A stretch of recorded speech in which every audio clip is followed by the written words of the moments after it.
Hello students, ಎಲ್ಲರೂ ಹೇಗಿದ್ದೀರಾ? ಎಲ್ಲರೂ ಚೆನ್ನಾಗಿದ್ದೀರಾ? ಚೆನ್ನಾಗಿ ಓದ್ಕೋತಿದ್ದೀರಾ ಅಂತ ಅನ್ಕೋತೀನಿ.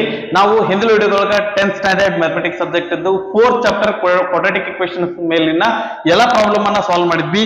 ಈ ಒಂದು ವಿಡಿಯೋದೊಳಗೆ ಏನ್ ಮಾಡೋಣ ಅಂತಂದ್ರೆ ಅರ್ಥಮೆಟಿಕ್ ಪ್ರೋಗ್ರೆಷನ್ ಚಾಪ್ಟರ್ ನ ಸ್ಟಾರ್ಟ್ ಮಾಡೋಣ. ಓಕೆ, ಸೊ ಮತ್ತೆ ಆಗ್ತಾ ರೀ ದಟ್ ವಿಡಿಯೋನ ಸ್ಟಾರ್ಟ್ ಮಾಡೋಣ. ಸ್ಟಾರ್ಟ್ ಮಾಡೋಕಿನ ಮುಂಚೆ ನನ್ನ ಒಂದು ಪರಿಚಯ ನಿಮ್ಗಿತ್ತು ಅಂದ್ರೆ ಸರಿ, ಇಲ್ಲ ಸರ್ ದಟ್ ನಿಮ್ ವಿಡಿಯೋ ಇದೇ ಮೊದಲನೇ ಸಾರಿ ನೋಡ್ತಾ ಇದೀವಿ ಅನ್ನೋದಾಯ್ತು ಅಂತಂದ್ರೆ ನನ್ನ ಒಂದು ಕಿರು ಪರಿಚಯನ ಮಾಡ್ಕೋತೀನಿ. ನನ್ನ ಹೆಸರು ಮೃತ್ಯುಂಜಯ ಅಂತ ಹೇಳಿ, ನಾನು ಥರ್ಮಲ್ ಪವರ್ ಇಂಜಿನಿಯರಿಂಗ್ ಡಿಪಾರ್ಟ್ಮೆಂಟ್ ಒಳಗೆ MTech ಅನ್ನ ಕಂಪ್ಲೀಟ್ ಮಾಡಿದ್ರಿ.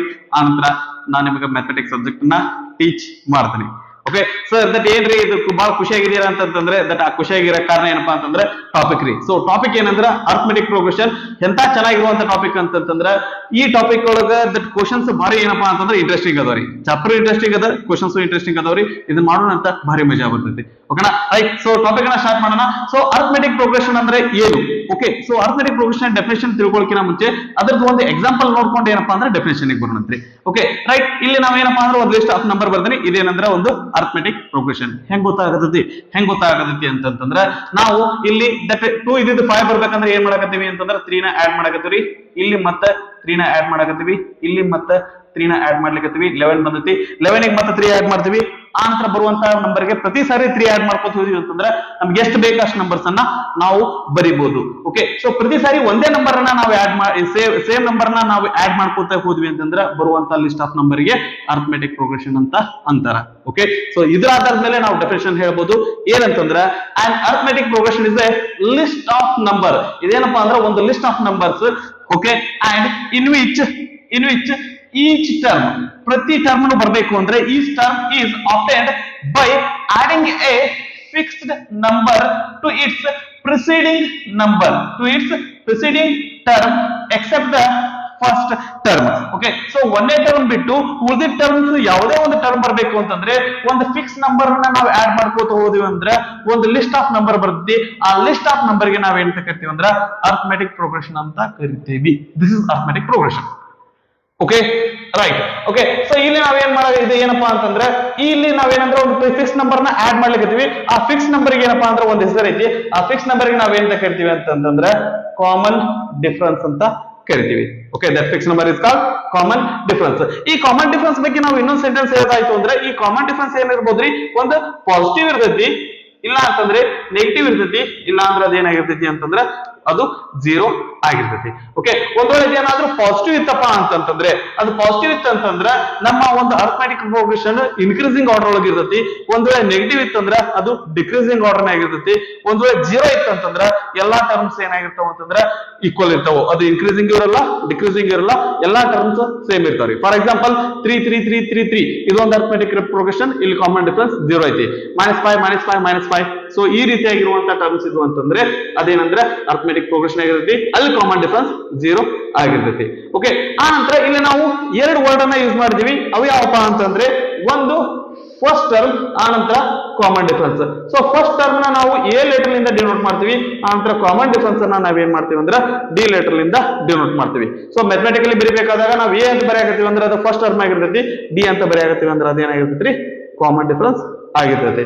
Okay right. ಸೊ ಒಂದು ವೇಳೆ ಅರ್ಥಮೆಟಿಕ್ ಪ್ರೋಗ್ರೆಷನ್ ಏನಾದ್ರೂ ಈ ರೀತಿ ಇತ್ತು, ಯಾವ ರೀತಿ A1 A2 A3 A4 A5 up to an -1 an ಈ ರೀತಿ ಇತ್ತಂದ್ರೆ ಸೊ ಆ ಒಂದು ಅರ್ಥಮೆಟಿಕ್ ಪ್ರೋಗ್ರೆಷನ್ ಒಳಗಿರು ಇವೇನಾಗಿರ್ತಾವ ಅಂತಂದ್ರೆ ಇವು ಟರ್ಮ್ಸ್ ಆಗಿರ್ತಾವ. ಸೊ ಟರ್ಮ್ಸ್ ಅಂದ್ರೆ ಯಾವ ರೀತಿ ಅಂದ್ರೆ first term, second term, third term, fourth term, n-1 term, ಆನಂತರ nth ಟರ್ಮ್, ಈ ರೀತಿಯಾಗಿ ಟರ್ಮ್ಸ್ ಇರ್ತಾವು. ಇಲ್ಲಿ ಒಂದು ಏನಾಗಿರ್ತೈತಿ ಅಂದ್ರೆ ಒಂದು ಟರ್ಮ್ ಒಳಗ ಅದು ಹಿಂದಿನ ಟರ್ಮ್ ನ ನಾವು ಮೈನಸ್ ಮಾಡಿದ್ವಿ ಅಂದ್ರೆ ನಮ್ಗೆ ಏನ್ ಸಿಗ್ತೈತಿ ಅಂತಂದ್ರೆ ಕಾಮನ್ ಡಿಫರೆನ್ಸ್ ಡಿ ಸಿಗ್ತೈತಿ. A2 A1 ಮಾಡಿದ್ರೆ ಕಾಮನ್ ಡಿಫರೆನ್ಸ್ ಸಿಗ್ತೈತಿ. A3 A2 ಮಾಡಿದ್ರೆ ಕಾಮನ್ ಡಿಫರೆನ್ಸ್ ಸಿಗ್ತೈತಿ. A4 A3, A5 A4, A6 A5. ಅದೇ ರೀತಿಯಾಗಿ an -1 ಇದನ್ನ ಮಾಡಿದ್ರೆ ನಮ್ಗೆ ಏನ್ ಸಿಗ್ತೈತಿ ಅಂದ್ರೆ ಕಾಮನ್ ಡಿಫರೆನ್ಸ್ ಸಿಗ್ತೈತಿ. ಈ ಕಾಮನ್ ಡಿಫರೆನ್ಸ್ ಒಂದು ಸ್ಪೆಷಾಲಿಟಿ ಏನಂತಂದ್ರೆ ಎಲ್ಲಾ ಕಡೆನೂ ಏನಂತಂದ್ರೆ ಕಾಮನ್ ಡಿಫರೆನ್ಸ್ ಸೇಮ್ ಇರ್ತೈತಿ. ಒಂದ್ ವೇಳೆ ಕಾಮನ್ ಡಿಫರೆನ್ಸ್ ಸೇಮ್ ಇತ್ತು ಅದು ಅರ್ಥಮೆಟಿಕ್ ಪ್ರೋಗ್ರೆಷನ್ ಆಗಿರುತ್ತೆ. ಒಂದ್ ವೇಳೆ ಕಾಮನ್ ಡಿಫರೆನ್ಸ್ ಎಲ್ಲಾ ಕಡೆ ಈಕ್ವಲ್ ಇರ್ಲಿಲ್ಲ ಅಂತಂದ್ರೆ ಅದು ಕಾಮನ್ ಡಿಫರೆನ್ಸ್ ಆಗಿರುವುದಿಲ್ಲ. ಅದು ಅರ್ಥಮೆಟಿಕ್ ಪ್ರೋಗ್ರೆಷನ್ ಆಗಿರುವುದಿಲ್ಲ. ರೈಟ್. ನಂತರ general form of an AP arithmetic progression ಬಗ್ಗೆ ಅರ್ಥಮೆಟಿಕ್ ಪ್ರೋಗ್ರೆಷನ್ ಒಂದು ಜನರಲ್ ಫಾರ್ಮ್ ಹೇಳ್ರಿ. ಅದು ಇತ್ತಪ್ಪ ಅಂದ್ರೆ ನಾವು ಯಾವ ಅರ್ಥಮೆಟಿಕ್ ಪ್ರೋಗ್ರೆಷನ್ ಆದ್ರೂ ಬರೀಲಿಕ್ಕೆ ಬರ್ತೈತಿ ಅನ್ನೋ ತರ ಅಂತಂದು ಹೇಳೋದಾಯ್ತು ಅಂದ್ರೆ ಆ ಒಂದು ಅರ್ಥಮೆಟಿಕ್ ಪ್ರೋಗ್ರೆಷನ್ ಜನರಲ್ ಫಾರ್ಮ್ ಏನಾಗಿರ್ತೈತಿ ಅಂದ್ರೆ A A plus D, A plus 2d, A plus 3d, A plus 4d, A plus 5d ನಮ್ಗೆ ಎಷ್ಟು ಬೇಕು ಅಷ್ಟೇನಪ್ಪಾ ಅಂತಂದ್ರ ನಾವು ಟರ್ಮ್ಸ್ ನ ಬರ್ಕೋಬಹುದು. ಓಕೆ, ಒಂದು ಅರ್ಥಮೆಟಿಕ್ ಪ್ರೋಗ್ರೆಷನ್ ಐತಿ ಅಂತಂದ್ರ ಅದು ಅರ್ಥಮೆಟಿಕ್ ಪ್ರೋಗ್ರೆಷನ್ ಒಳಗ ಎರಡು ರೀತಿಯಾದಂತ ಎರಡು ಟೈಪ್ ಅರ್ಥಮೆಟಿಕ್ ಪ್ರೋಗ್ರೆಷನ್ಸ್ ಬರ್ತಾವ್ರಿ. ಒಂದು ಡೆಫಿನೆಟ್ ಅರ್ಥಮೆಟಿಕ್ ಪ್ರೋಗ್ರೆಷನ್, ಇನ್ನೊಂದು ಇನ್ಡೆಫಿನಿಟ್ ಅರ್ಥಮೆಟಿಕ್ ಪ್ರೋಗ್ರೆಷನ್ ಅಂತ ಹೇಳಿ. ಡೆಫಿನೆಟ್ ಅರ್ಥಮೆಟಿಕ್ ಪ್ರೋಗ್ರೆಷನ್ಸ್ ಅಂದ್ರೆ ಟರ್ಮ್ಸ್ ಡೆಫಿನೆಟ್ ಇರ್ತಾವ್ರಿ, ಒಂದು ಫಿಕ್ಸ್ಡ್ ನಂಬರ್ ಆಫ್ ಟರ್ಮ್ಸ್ ಇರ್ತಾವ, ಇಷ್ಟೇ ಟರ್ಮ್ಸ್ ಅದಾವ ಅಂತ ಹೇಳ್ಬೋದು. ಒಂದ್ ವೇಳೆ ಎಷ್ಟು ಟರ್ಮ್ಸ್ ಅದಾವ ಅಂತ ಹೇಳಕ್ ಆಗ್ಲಿಲ್ಲ ಅಂದ್ರೆ ಅದೇನಾಗಿರ್ತೈತಿ ಅಂದ್ರೆ ಇನ್ಡೆಫಿನೆಟ್ ಅರ್ಥಮೆಟಿಕ್ ಪ್ರೋಗ್ರೆಷನ್ ಆಗಿರ್ತೈತಿ. ಓಕೆನಾ, ರೈಟ್. ಓಕೆ, ಇಲ್ಲಿ ಎ ಮತ್ತೆ ಡಿ ವ್ಯಾಲ್ಯೂ ಹಾಕೋತ ಹೋದ್ವಿ ಅಂದ್ರೆ ನಮ್ಗ ಯಾವ ಅರ್ಥಮೆಟಿಕ್ ಪ್ರೋಗ್ರೆಷನ್ ಬೇಕು ಅದನ್ನ ನಾವು ಇಲ್ಲಿ ಬರಿಬಹುದು. ನಮಗ್ ಒಂದು ರೂಲ್ ಏನಪ್ಪಾ ಅಂದ್ರೆ ಎ ಮತ್ತೆ ಡಿ ಎರಡು ಗೊತ್ತಿರಬೇಕು. ಓಕೆನಾ, ನಂತರ general term of an AP ಅಥವಾ common term of an AP.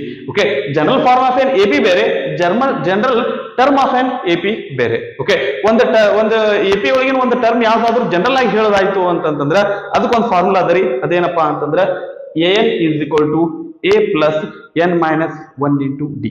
Okay, ಇದ್ರೊಳಗ ಈ ಒಂದು ಫಾರ್ಮುಲಾ ಏನಪ್ಪಾ ಅಂದ್ರೆ ಬಹಳ ಇಂಪಾರ್ಟೆಂಟ್. ನಮಗ ಇದು ಕಡಿಮೆ ಅಂದ್ರೂ 2 ರಿಂದ 3 ಮಾರ್ಕ್ಸ್ ಏನಪ್ಪಾ ಅಂದ್ರೆ ನಮ್ಮ ಎಕ್ಸಾಮಿಗೆ ತಂದು ಕೊಡ್ತೈತಿ. ಈ ಫಾರ್ಮುಲಾನ ನೀಟಾಗಿ ಏನಂದ್ರೆ ಬಯಟ್ ಹಾಕ್ರಿ. ಓಕೆ, ಈ ಫಾರ್ಮುಲಾದೊಳಗೆ ಏನೇನ್ ಅದಾವ ನೋಡ್ರಿ, ಎಷ್ಟು ಲೆಟರ್ ಅದಾವ, ಎಷ್ಟು ಇವು ಅದಾವ್ರಿ, AN D 4 ಏನಪ್ಪಾ ಅಂತಂದ್ರೆ ಥಿಂಗ್ಸ್ ಅದಾವ. ಆ 4 ಒಳಗೆ ನಮಗೆ ಅಗ್ದಿ ಈಸಿ ಯಾವಪ್ಪ ಅಂದ್ರೆ ಎ ಮತ್ತೆ ಡಿ ಈಸಿ ರೀ. ಎ ಅಂದ್ರೆ ಫಸ್ಟ್ ಟರ್ಮ್, ಡಿ ಅಂದ್ರೆ ಕಾಮನ್ ಡಿಫರೆನ್ಸ್. ಆದ್ರೆ ಎಷ್ಟೋ ಹುಡುಗರಿಗೆ ಕನ್ಫ್ಯೂಷನ್ ಆಗುದು, ಒಂದು 90% ಅಷ್ಟು ಹುಡುಗರಿಗೆ ಕನ್ಫ್ಯೂಷನ್ ಆಗುದು ಯಾವಪ್ಪ ಅಂತಂದ್ರೆ ಎನ್ ಮತ್ತೆ AN ಇವೆರಡರ ನಡುವೆ ಡಿಫರೆನ್ಸ್ ಗೊತ್ತಾಗಲ್ಲ. ಸೊ ಈ ಒಂದು ಡಿಫರೆನ್ಸ್ ನಮ್ಗೆ ಗೊತ್ತಾಗಲ್ಲ ಅನ್ನೋ ಸಲುವಾಗಿ ನಾವೇನಪ್ಪಾ ಅಂತಂದ್ರೆ ಇಲ್ಲಿ ಒಂದು ಎಕ್ಸಾಂಪಲ್ ಬರ್ತೀವಿ. ಇದ್ರೊಳಗ ಎ ಅಂದ್ರೆ ಏನ್ರಿ, ಎ ಅಂದ್ರೆ 4 ಆಗೈತಿ, ಡಿ ಅಂದ್ರೆ A2 minus A1 9 minus 4 ಅಂದ್ರೆ 5 ಅನ್ನೋದು ಏನಪ್ಪಾ ಅಂತಂದ್ರೆ ಕಾಮನ್ ಡಿಫರೆನ್ಸ್ ಆಗೈತಿ. ಓಕೆ, ಸೊ ಈಗ ನಾನು ಇಲ್ಲೊಂದು ಏನ್ ಮಾಡ್ತೀನಿ ಅಂದ್ರೆ 29 ಅನ್ನ ಕನ್ಸಿಡರ್ ಮಾಡ್ತೀನಿ. 1 2 3 4 5 6 ಇದೇನಪ್ಪಾ ಅಂದ್ರೆ 6th ಟರ್ಮ್ ಏನಂತಂದ್ರೆ 29 ಐತಿ. ಇಲ್ಲಿ n ಅನ್ನೋದು ಏನಾಗಿರ್ತೈತಿ ಅಂತಂದ್ರೆ 6 ಆಗಿರ್ತೈತಿ. ಓಕೆ, ಈ 6 equal to 29, n equal to 6 ಆಗಿರ್ತೈತಿ. ಇಲ್ಲಿ ಏನ್ ಮತ್ತೆ n ಬಗ್ಗೆ ನಾವು ಹೇಳ್ದಾಯ್ತು ಅಂತಂದ್ರೆ ಏನ್ ಹೇಳ್ತೈತಿ ಅಂತಂದ್ರೆ ಇದೇನ್ರಿ, ಏನ್ ಹೇಳ್ತೈತಿ ಅಂದ್ರ ಯಾವ ಟರ್ಮ್ ಅಂತ ಹೇಳ್ತೈತಿ. ಓಕೆ, ಯಾವ ಟರ್ಮ್ ಅಂತ ಹೇಳ್ತೈತಿ. ಏನ್ ಅನ್ನೋದು ಏನಪ್ಪಾ ಅಂದ್ರೆ ಒಂದು ಟರ್ಮ್ ಅನ್ನ ಡಿನೋಟ್ ಮಾಡಿದ್ರೆ ಎನ್ ಅನ್ನೋದು ಏನ್ ಡಿನೋಟ್ ಮಾಡ್ತೈತಿ ಅಂತಂದ್ರ ಎಷ್ಟನೇ ಟರ್ಮ್ ಅಂತ ಅನ್ನೋದು ಹೇಳ್ತೈತಿ. ಎಷ್ಟನೇ ಟರ್ಮ್ ಅಂತ ಹೇಳುದು ಎನ್, ಆ ನಂತರ ಆ ಟರ್ಮ್ ಯಾವ್ದಂತ ಹೇಳುದು AN. ಈಗ A5 ಅನ್ನೋದು ಏನಪ್ಪಾ ಅಂದ್ರೆ 5th ಟರ್ಮ್. A5 ಅನ್ನೋದು ಇಲ್ಲಿ ನಾವು ಇದಕ್ಕೆ ಹೋಲಿಸಿ ಹೇಳೋದಾಯ್ತು ಅಂತಂದ್ರೆ A5 is equal to 24, n is equal to 5. ನಮಗ ಇದನ್ನ ಬರೆಯಾಕ ಬಂತಪ್ಪ ಅಂತಂದ್ರ ಇದು ಬರೆಯಾಕ ಬಂತು, ಇದು ನಮ್ಗೆ ಅರ್ಥ ಆಗೈತಿ ಅಂತಂದ್ರ ನಮ್ಮ ಅರ್ಥಮೆಟಿಕ್ ಪ್ರೋಗ್ರೆಷನ್ ಒಂದು 75% ಏನಪ್ಪಾ ಅಂದ್ರೆ ನಮ್ಮ ಮುಗಿದಾಗೆ. ನಮಗ ಎಲ್ಲಿ ಗದ್ಲಾಗತ್ತಪ್ಪ ಅಂದ್ರೆ ಎ ಮತ್ತೆ ಎ ನಡ್ಬರ್ಕ ಗದ್ಲಾಗತ್ತ. ಇದ್ರ ಒಂದು ಡಿಫರೆನ್ಸ್ ಗೊತ್ತಾಯ್ತು ಅಂತಂದ್ರೆ ನಮ್ಗೆ ಅರ್ಥಮೆಟಿಕ್ ಪ್ರೋಗ್ರೆಷನ್ ಆರಾಮಾಗಿ ನಾವು ಸಾಲ್ವ್ ಮಾಡ್ಬೋದು. ರೈಟ್. ಸೊ ನೆಕ್ಸ್ಟ್ ಇದು ನೋಡೋದಾಯ್ತು ಅಂತಂದ್ರೆ sum of first n terms of an AP. ಒಂದು ಎಪಿ ಒಳಗ ಫಸ್ಟ್ n ಟರ್ಮ್ಸ್ ಸಮ್ ಅನ್ನ ನಾವು ಮಾಡ್ಬೇಕಾದ್ರೆ ನಮ್ಗೆ ಎರಡು ಫಾರ್ಮುಲಾ ಅದಾವ್ರಿ. ಅವು ಯಾವಪ್ಪ ಅಂದ್ರೆ Sn is equal to n divided by 2 into 2a plus n minus 1 into d. ಒಂದು ಇನ್ನೊಂದು ಏನಪ್ಪಾ ಅಂದ್ರೆ Sn is equal to n divided by 2 into a plus an. ಏನ್ ಇದ್ದಲ್ಲಿ ಜನರಲ್ ಟರ್ಮ್ ಅಂತ ಹೇಳ್ತಾರ್ರಿ, ಲಾಸ್ಟ್ ಟರ್ಮ್ ಅಂತ ಹೇಳ್ತಾರ, ಅಥವಾ ದಟ್ ಇದ ಫಾರ್ಮುಲಾ ಒಳಗೆ ಏನಪ್ಪಾ ಅಂದ್ರೆ Sn is equal to n divided by 2 into a plus l ಅಂತಾನು ಬರಿಬಹುದು. ಎಲ್ಲ ಅಂತಾದ್ರೂ ಬರೀರಿ, ಏನ್ ಅಂತಾದ್ರೂ ಬರೀ, ಯಾವಾಗ ಬರೆದ್ರು ನಡೀತೈತಿ. Okay, right. ಸೊ ಈ ಫಾರ್ಮುಲಾ ನೆನ್ಪಿಟ್ಕೊಳ್ಳೋದು ಹೆಂಗ್ರಿ, ನೆನ್ಪಿಟ್ಕೊಳ್ಳೋದು ಅಂತ ಕಷ್ಟದ್ದೇನಲ್ಲ ರೀ. ಈಗ ಏನಪ್ಪಾ ಅಂದ್ರೆ ನಮ್ಗೆ ಇಲ್ಲಿ ಆಲ್ರೆಡಿ ಒಂದು ಈ ಫಾರ್ಮುಲಾ ನೋಡಿದ್ವಿ, ಇದು ಅದೇ ರೀತಿ ಆಗೈತಿ. Sn is equal to n divided by 2. ಇಲ್ಲಿ ಏನಂದ್ರೆ a plus n minus 1 into d ಅದ, ಇಲ್ಲಿ 2a plus n minus 1 into d ಅದ. ಓಕೆ, ಒಂದು ನೆನ್ಪಿಟ್ರೆ ಇನ್ನೊಂದು ಈಸಿಯಾಗಿ ನೆನ್ಪಿಡ್ಬೋದು. ಓಕೆನಾ, ರೈಟ್. ಸೊ ನೆಕ್ಸ್ಟ್ ನೋಡೋದಾಯ್ತು ಅಂತಂದ್ರೆ ಇಲ್ಲಿ ಬರ್ದಿರುವಂತಹ ಏನಪ್ಪಾ ಅಂದ್ರೆ ಅಬ್ಜೆಕ್ಟಿವ್ ಟೈಪ್ ಅಥವಾ 1 ಮಾರ್ಕ್ ಕ್ವಶನ್, ಡೈರೆಕ್ಟ್ ಕ್ವಶನ್ಸ್ ಏನಪ್ಪಾ ಅಂದ್ರೆ ಕೇಳ್ತಾರೆ. ಸೊ ಅದೇನಪ್ಪಾ ಅಂದ್ರೆ sum of first n natural numbers. First n natural numbers sum ಅನ್ನ ನಾವು ಫೈಂಡ್ ಮಾಡ್ಬೇಕಂದ್ರೆ ಫಾರ್ಮುಲಾ ಏನ್ರಿ, n into n plus 1 by 2. ಅಂತರ sum of first n even numbers ಏನಾದ್ರೂ ಸಮ್ ಕಂಡುಹಿಡಿಬೇಕಂತಂದ್ರೆ 2 4 6 8 ಈ ರೀತಿ ಇರುವಂತಹ ಒಂದು 10 ನಂಬರ್ಸ್ ನಮ್ಗ ಸಮ್ ಕಂಡಿಡಿ ಅಂತಂದ್ರೆ ಅಲ್ಲಿ ನಾವು ಯಾವ ಫಾರ್ಮುಲಾ ಯೂಸ್ ಮಾಡ್ತೀವಿ ಅಂದ್ರೆ Sn is equal to n into n plus 1 ಅಂತ ಅನ್ನುವಂತ ಫಾರ್ಮುಲಾ ಯೂಸ್ ಮಾಡ್ತೀವಿ. ನಂತರ sum of first n odd numbers. Okay, sum of first n odd numbers formula ಏನಪ್ಪಾ ಅಂದ್ರೆ Sn is equal to n square. So first 5 odd numbers square sum ಕಂಡಿಡ್ರಿ ಅಂದ್ರೆ 5 square. First 7 odd numbers sum ಕಂಡಿಡ್ರಿ ಅಂತಂದ್ರೆ 7 square. Okay, so ಈ ರೀತಿಯಾಗಿ ನಮಗ that odd numbers sum find ಮಾಡಂತಂದ್ರೆ ಈ ಫಾರ್ಮುಲಾವನ್ನ ಯೂಸ್ ಮಾಡ್ತೀವಿ. ಆನಂತರ ಇಲ್ಲಿರುವಂತಹ ಫಾರ್ಮುಲಾ ಅಗದಿ ಕಡಿಮೆ ಬಳಕೆ ಆಗ್ತದ್ರಿ.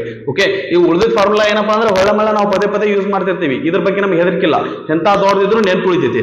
ಆದ್ರ ಈ ಫಾರ್ಮುಲಾ ನೋಡಕ್ ಸಾಂದ್ ಅದರಿ, ಆದ್ರ ಬಳಕೆ ಕಡಿಮೆ ಅದ, ಈಸಿಯಾಗಿ ನಮ್ಗೆ ನೆನ್ಪು ಇಲ್ಲ. ಚೆನ್ನಾಗಿದೆ ಏನಂದ್ರೆ ಬಯೋಟ್ ಹಾಕ್ರಿ, ಯಾವಾಗ ಎಲ್ಲಿ ಬಂದು ಅಪಿಯರ್ ಆಗುತ್ತೋ ಗೊತ್ತಿಲ್ಲ. ಓಕೆ, ಸೊ ಆ ಫಾರ್ಮುಲಾ ಏನಂತಂದ್ರೆ n is equal to Sn minus 1. Okay right. So ಆ ನಂತರ ಈಗ ಒಂದ್ ವೇಳೆ 3 ಟರ್ಮ್ಸ್ ಎ ಬಿ ಮತ್ತೆ ಸಿ ಅನ್ನುವಂತ ಟರ್ಮ್ಸ್ ಏನಾದ್ರೂ ಅರ್ಥಮೆಟಿಕ್ ಪ್ರೋಗ್ರೆಷನ್ ಒಳಗೆ ಇದ್ವು ಅಂತಂದ್ರೆ ಅದರ middle term B is equal to ಏನಾಗಿರ್ತೈತಿ ಅಂತಂದ್ರೆ A plus C divided by 2 ಆಗಿರ್ತೈತಿ. ಇವೆರಡನ್ನೇ ಆಡ್ ಮಾಡಿ ಡಿವೈಡೆಡ್ ಬೈ 2 ಮಾಡಿದ್ರೆ ನಮಗ ಮಿಡಲ್ ಟರ್ಮ್ ಬರ್ತೈತಿ. ಓಕೆನಾ ರೈಟ್. ಸೊ ಇದಕ್ಕೊಂದು ಏನಪ್ಪಾ ಅಂದ್ರೆ ಹೆಸರದ, ಅದಕ್ಕೆ ಎಂತ ಕರೀತಾರೆ ಅಂತಂದ್ರೆ ಅರ್ಥಮೆಟಿಕ್ ಮೀನ್ ಅಂತ ಕರೀತಾರೆ. ಅರ್ಥಮೆಟಿಕ್ ಮೀನ್ ಅಂತ ಕರೀತಾರೆ. So B is arithmetic mean of A and C ಅಂತ ಹೇಳ್ತಾರೆ. ಓಕೆನಾ ರೈಟ್. ಸೊ ಇದು ಏನಪ್ಪಾ ಅಂದ್ರೆ ನಮ್ಮ ಅರ್ಥಮೆಟಿಕ್ ಪ್ರೋಗ್ರೆಷನ್ ಬಗ್ಗೆ ಎಲ್ಲಾ ಮಾಹಿತಿಯನ್ನು ಏನಪ್ಪಾ ಅಂದ್ರೆ ಇದ್ರೊಳಗ ಕವರ್ ಆಗ್ಯದ. ಇದನ್ನ ಪಾಸ್ ಮಾಡ್ಕೊಂಡು ಕಾಪಿ ಮಾಡ್ಕೊಡ್ರಿ.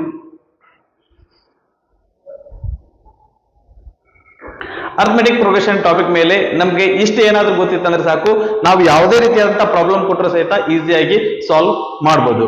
Okay right. ಸೊ ನಾನು ಇಲ್ಲಿ ನಿಮ್ಗೆ ಎಕ್ಸ್ಪ್ಲೇನ್ ಮಾಡಿದ್ರೆ ಚೆನ್ನಾಗಿ ಅರ್ಥ ಆಗಿತ್ತು ಅಂದ್ರೆ ಸರಿ, ಇಲ್ಲ ಸರ್ ನಮ್ಗೆ ಡೌಟ್ಸ್ ಇದಾವು ಅಂತಂದ್ರೆ ನೀವು ಕಮೆಂಟ್ ಸೆಕ್ಷನ್ ಅಲ್ಲಿ ಕಮೆಂಟ್ ಮಾಡ್ರಿ. ಸ್ವಲ್ಪ ಹೊತ್ತಿನೊಳಗ ನಿಮ್ಮ ಡೌಟ್ ಅನ್ನ ಕ್ಲಿಯರ್ ಮಾಡುವಂತ ಒಂದು ಪ್ರಯತ್ನ ನಾನು ಮಾಡಿರ್ತೇನೆ. ಸರಿನಾ ರೈಟ್. ಚೆನ್ನಾಗಿ ಓದ್ಕೊಡ್ರಿ, ಓದಿದ್ದೆಲ್ಲ ನಿಮ್ಗೆ ಚೆನ್ನಾಗಿ ನೆನಪುಳಿಲಿ, ಚೆನ್ನಾಗಿ ಅರ್ಥ ಆಗ್ಲಿ, ಆನಂತರ ನಿಮ್ಮ ಭವಿಷ್ಯ ಉಜ್ವಲ ಆಗಿರ್ಲಿ ಅಂತ ಹೇಳ್ತಾ ಈ ಒಂದು ವಿಡಿಯೋನ ನಾನು ಇಲ್ಲಿಗೆ ಮುಗಿಸ್ತಾ ಇದ್ದೇನೆ.